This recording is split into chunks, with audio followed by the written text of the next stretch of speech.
ndabizi neza ko rimwe na rimwe ugivuga ko nta muntu ukwiteho ariko uribeshya witeho inshuti yanjye.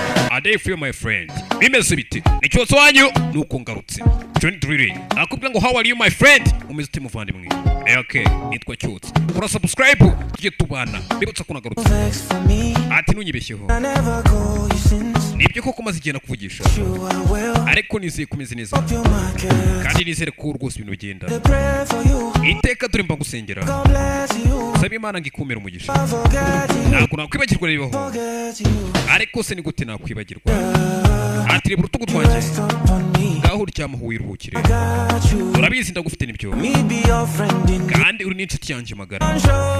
Amafaranga urabona rwose nari kuboneka. Rwose nayo ndi kuguha nayo ari kuboneka. Ariko muranakuraza kubabara. Ati kubera ko buri kimwe cyose mbona ni cyanjye nawe. Okay. Meze ute muvandimwe? How do you do my friend? Okay. Nabizi ko rimwe na rimwe ugiye uvuga ko nta muntu ukwitayeho ariko uba wibeshya. A day for you my friend. Mba nkwitayeho. Okay. Iteka umura mu ntekerezo. Okay. Kandi ni kukuri. Nishimiye ubuzima bwawe. Ikindi kandi nuze guhangayika muvandimwe. Ibintu biraza gutungana bigende neza. Ati kandi agise umuntu gusagarira. Urabizi ko mba nkureba. Areba urutugu rwanjye kuru. Ngaho uryama rwose wiruhukire. Urabizi ndagufite. Ikindi kandi uri inshuti yanjye magara. Urabona amafaranga ari kubura nari kuboneka. Ntago ndi kugwa ku mafaranga. Ariko urabizi ko buri kimwe cyose nkora ni kubwanjye nawe. Inshuti yanjye how are you?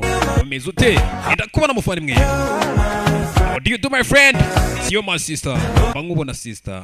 Okay. Ati ndabizi ko icyo wibwira ko nta muntu kwitayeho ariko wibeshya. A day for you my friend. Okay. Awitayeho cije kirekire nibyo. It's been so long cije kirekire. Okay. Bandimwe umeze ute humura. Nubwo amafaranga yabura ariko ndahari. Ntago uzigera uhangayika kuko tuzaba turi kumwe. Okay.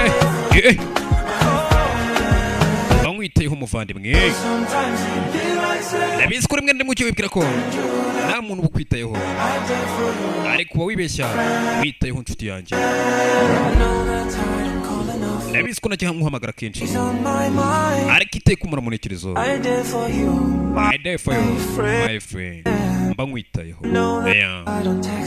Ndabizi ko najya nkwandikira bihagije ariko ura mu ntekerezo zanjye.